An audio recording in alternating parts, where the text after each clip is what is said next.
Hai, selamat datang di Arsip Jiwa. Bareng aku lagi, Hana Kalindra. Sebelum aku masuk ke topik utama di episode ini ya, aku mau cerita dulu karena ada sebuah mitos Yunani kuno yang aku rasa ini tuh relevan ya untuk membuka siniar ini. Ada seorang pemuda yang begitu tampan, namanya Narcissus ya. Sampai semua orang tuh jatuh cinta sama dia, tapi dia tuh nggak pernah membalas cinta siapapun. Ya, sampai suatu hari dia tuh ngelihat bayangan dia sendiri di kolam. Dan kemudian dia tuh jatuh cinta sama pantulan itu, ya, pada citra yang dia tuh lihat. Jadi dia duduk di tepi kolam, terus dia tuh ngelihat bayangan dia sendiri dan dia tuh nggak bisa pergi dari situ. Dia nggak bisa melepaskan pandangannya dari bayangan itu. Sampai akhirnya dia mati di sana. Nah, mitos ini itu sering diinterpretasikan sebagai cerita tentang kesombongan, gitu ya. Tapi ada juga pembacaan yang menurut aku ini lebih jauh ya, lebih dalam daripada itu. Yaitu si Narsisus ini itu nggak pernah benar-benar terhubung sama siapapun. Jadi yang dia cintai itu ya citranya, ya bukan dirinya yang nyata, bukan orang lain, tapi cuma pantulan aja. Jadi cuma permukaan gitu. Dan dari mitos ini lahirlah kata yang hari ini kita akan bahas dengan hati-hati, ya, yaitu adalah narsistik. Dan aku perlu menyampaikan satu hal ya, ini tuh edukasi aja tentang pola perilaku dan tentang gimana sih kondisi psikologis tertentu itu terbentuk. Jadi ini bukan alat diagnostik ya, ini bukan panduan untuk melabeli sesuatu. Ini bukan panduan untuk ngasih label gitu ya ke orang-orang di sekitar kamu ya. Dan perlu diketahui bahwa diagnosis NPD atau Narcissistic Personality Disorder itu proses klinis yang panjang yang dilakukan oleh profesional yang memang kompeten gitu, sesuai dengan kompetensinya dan tentunya ada izin praktiknya gitu. Jadi yang bisa kita lakukan di sini itu adalah memahami polanya dulu nih, supaya kita itu bisa mengenali gitu, supaya kita bisa lebih bijak ya dalam hubungan, dalam kita bersosial ya. Juga supaya kita itu bisa melihat dengan lebih jelas tentang pengalaman yang mungkin selama ini membingungkan kita. Well, jadi sebenarnya ada sesuatu yang kita perlu luruskan ya sejak awal ya, karena ini sering bikin kebingungan gitu. Sebenarnya ya manusia itu punya kapasitas narsistik. Ya, semua manusia itu butuh ngerasa baik ya kan tentang dirinya sendiri. Butuh dilihat, butuh diakui, butuh merasa bahwa keberadaannya itu punya nilai gitu ya. Dan yang aku maksud di sini itu bukan gangguan dulu ya, tapi ini kebutuhan psikologis yang memang sangat dasar gitu dan ini sehat aja. Ada psikoanalis namanya Hans Kohut itu menyebut ini sebagai healthy narcissism. Jadi narsisisme yang sehat gitu ya, dan itu jadi fondasi dari harga diri yang fungsional. Karena tanpa ini, orang itu jadi nggak bisa membangun identitas yang stabil, ya, nggak bisa ngambil resiko, nggak bisa bertahan gitu dalam kegagalan.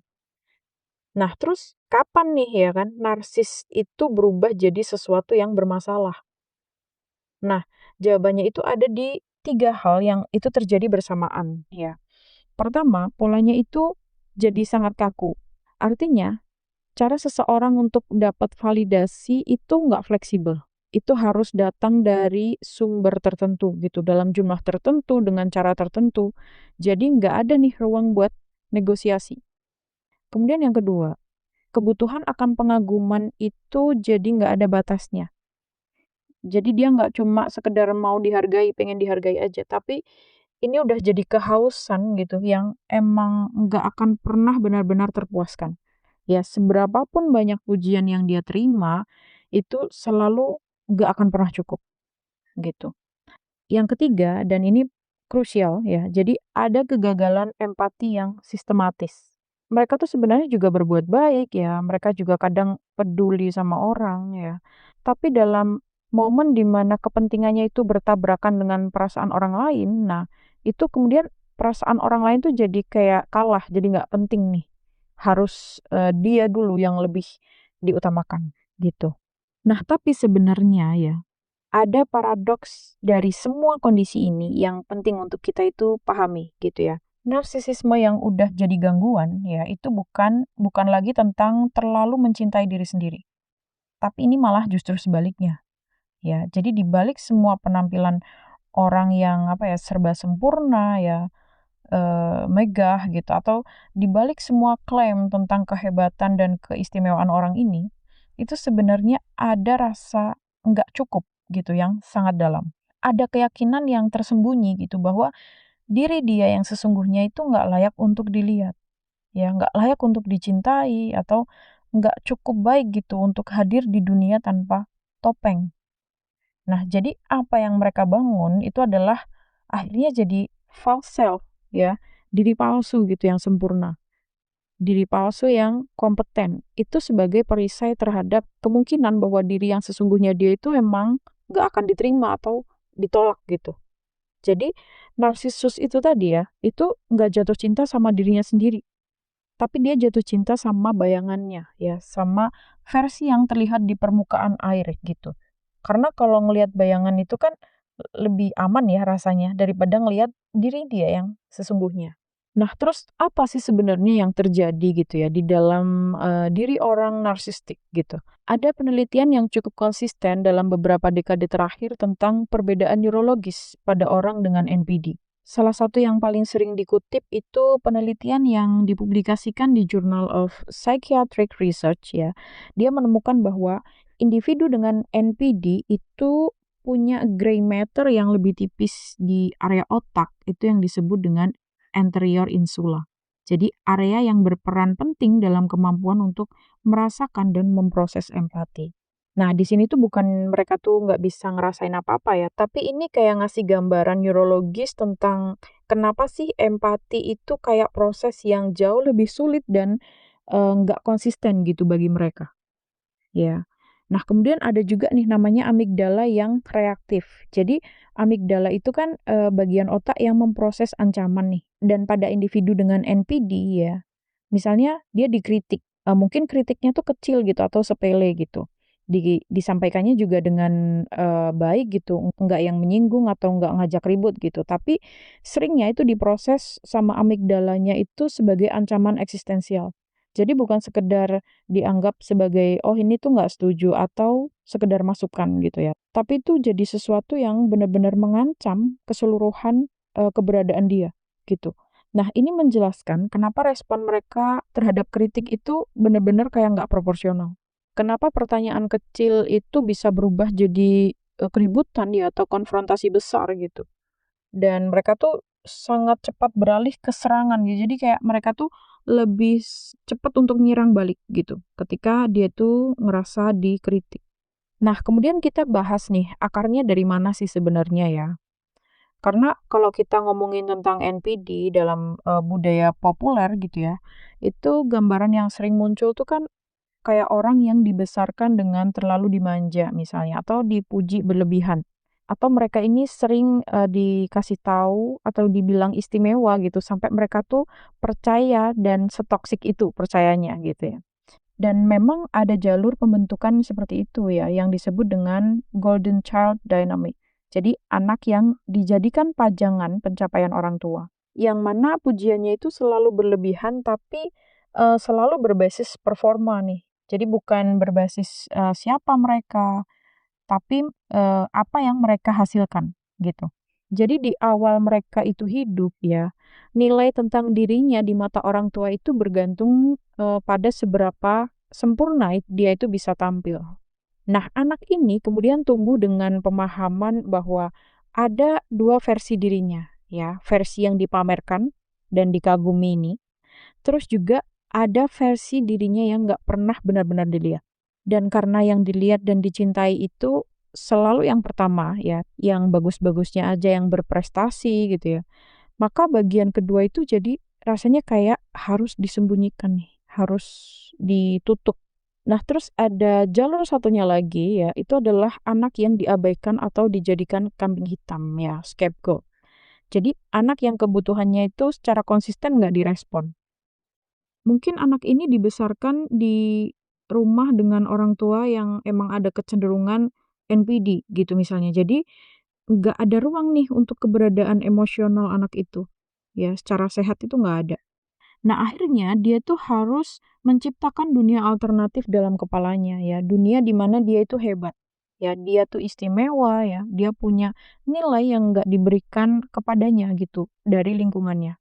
Nah, bayangin aja khayalan ini kemudian jadi satu-satunya tempat yang dirasa aman gitu. Nah, perlahan ini akhirnya jadi identitas gitu. Nah, kedua jalur ini tadi ya, si golden child sama si scapegoat, itu menghasilkan hasil yang mirip gitu sebenarnya. Di luarnya mirip gitu, tapi rasa sakitnya itu sebenarnya berbeda gitu. Di dalam itu rasa sakitnya beda banget. Sebenarnya keduanya ini adalah respon terhadap luka yang sama sebenarnya, yaitu kebutuhan untuk dilihat, ya, diterima sebagai apa adanya, gitu. Dan ini nggak terpenuhi dalam periode paling kritis dari perkembangan jiwa seseorang.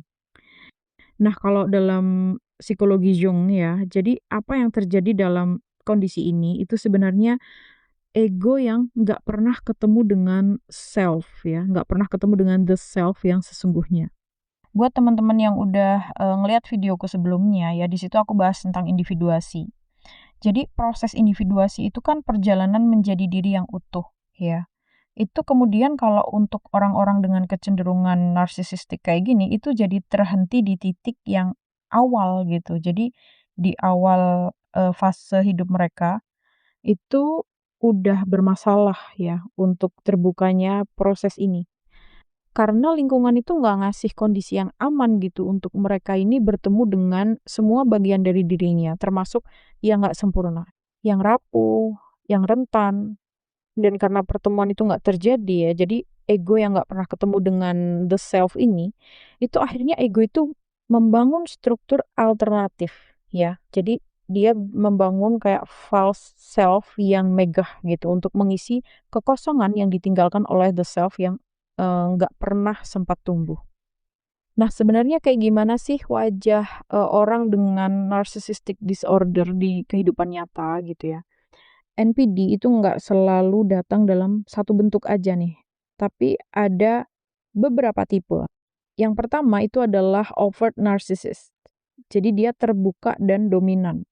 Ini yang paling gampang dikenal ya kan. Dia kayak harus selalu jadi pusat perhatian, yang selalu ngomong tentang dirinya sendiri dengan cara yang mungkin bikin percakapan apapun itu selalu balik ke dirinya. Dia lagi yang dibahas gitu. Jadi dia nggak bisa nih duduk dengan nyaman di kursi penonton ya kan. Kayak dia harus banget jadi pusat perhatian. Dia kayak rasanya pengen banget ada di panggung terus gitu. Jadi pujian itu kan biasanya diterima ya. Maksudnya pujian itu datang karena orang itu misalnya menghargai atau orang itu respect gitu kan ya. Tapi kalau untuk orang-orang NPD ini, untuk orang yang overt narcissist, itu pujian tuh sesuatu yang harus dia ambil gitu. Jadi bukan dia terima dengan natural ya. Dan ketika egonya itu terluka ya, misalnya dia nggak dapat pengakuan atau dia nggak dapat pujian yang dia rasa itu layak. Biasanya responnya tuh kayak, cepet gitu dan dramatis.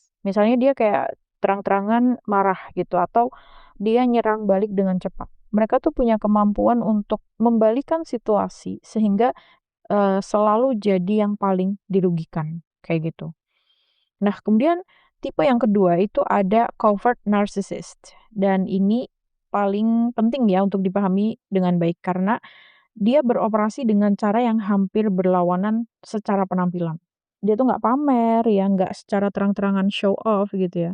Dia juga nggak mendominasi ruangan ya, tapi sebaliknya dia tuh tampil sebagai orang yang paling menderita, yang paling disalahpahami ya. Selalu jadi korban dari situasi ya, dari orang-orang di sekitarnya, dari dunia yang menurutnya tuh nggak adil gitu. Tapi sebenarnya kebutuhan dasarnya itu sama persis dengan yang overt. Ya, kalau yang pertama tadi kan overt, nah yang ini covert.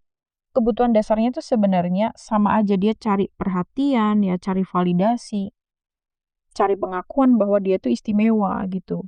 Nah, cuman jalur yang dia pakai untuk mendapatkan itu semua itu berbeda ya. Jadi caranya itu melalui simpati, ya melalui rasa bersalah yang dia tanam di orang lain. Lewat narasi-narasi tentang betapa besar pengorbanan yang udah dia lakukan dan betapa sedikit yang dia terima. Nah, kayak gitu tuh biasanya kayak pinter banget, apa ya, playing victim gitu. Jadi covert narcissist itu kadang sulit dikenali ya, karena dari luar itu kan Eee, kelihatannya kayak orang yang sensitif ya, orang yang terluka, orang yang butuh dukungan, bahkan kadang kelihatan kayak orang yang baik kayak gitu. Nah, ini bikin orang-orang yang di sekitarnya yang punya empati tinggi itu akan secara alami merespon dengan, rasa ingin membantu gitu. Jadi nggak sadar nih bahwa mereka tuh udah masuk ke dalam dinamika di mana kebutuhan mereka sendiri tuh nggak akan pernah dapat tempat. Dan ada satu pola yang perlu disebutkan ya, ini sering jadi pintu masuk dalam hubungan dengan seorang NPD ya, yaitu disebut dengan love bombing. Nah, love bombing ini, fase awal di mana perhatian dia itu rasanya kayak sesuatu yang belum pernah kamu alami sebelumnya, ya. Dia tuh mempelajari kamu dengan kecepatan yang mungkin menakjubkan dan ngasih kamu persis apa yang kamu butuhkan. Di mana intensitasnya tuh kayak bikin semua hubungan-hubungan sebelumnya itu rasanya kayak redup gitu. Jadi love bombing ini bukan strategi yang direncanakan secara sadar gitu, tapi ini memang bagaimana mereka itu secara alami beroperasi ketika mencari sumber validasi baru, ya. Karena kan orang dengan kecenderungan NPD itu selalu butuh dan mencari validasi baru. Itu pentingnya sama kayak makanan, ya. Kalau nggak dapet, nah mungkin mati gitu ya. Nah, teman-teman, karena topik tentang narsisism dan NPD ini kan cukup kompleks ya, dan menurut aku penting untuk dijadikan beberapa segmen gitu ya. Jadi kalau di episode ini kita kayak memahami dulu akar dari kondisi ini gitu ya. Nah, memahami akar dari kondisi ini ya itu sangat penting karena pemahaman itu yang bikin kita itu jadi nggak reaktif ya. Kita bisa melihat dengan lebih jernih meskipun mungkin di sekeliling kita itu ada orang-orang dengan ciri-ciri seperti ini ya. Tapi juga perlu diketahui bahwa memahami seseorang itu bukan berarti kamu harus terus berada dalam situasi yang menyakiti kamu. Ya, empati yang sehat itu bisa melihat dengan jelas kenapa orang itu bisa jadi kayak gini, ya, dan juga melihat dengan jelas dampak dari perilaku itu terhadap diri kamu. Keduanya itu bisa ada secara bersamaan, ya. Kamu nggak harus milih nih antara memahami orang itu aja atau melindungi diri kamu sendiri. Nah, mungkin minggu depan kita akan bahas ke topik yang mungkin selalu ditanyakan orang gitu ya. Jadi kalau misalnya udah terlanjur masuk dalam dinamika dengan orang NPD ya, itu apa sih yang sebenarnya bisa kita lakukan gitu.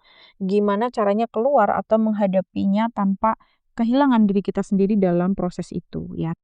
Kita akan bahas itu di episode berikutnya dan ingat bahwa melihat sesuatu dengan jelas adalah langkah pertama dari apapun yang perlu kamu lakukan selanjutnya. Terima kasih udah mendengarkan Arsip Jiwa. Aku Hana Kalindra. Sampai jumpa di frekuensi selanjutnya. Bye-bye.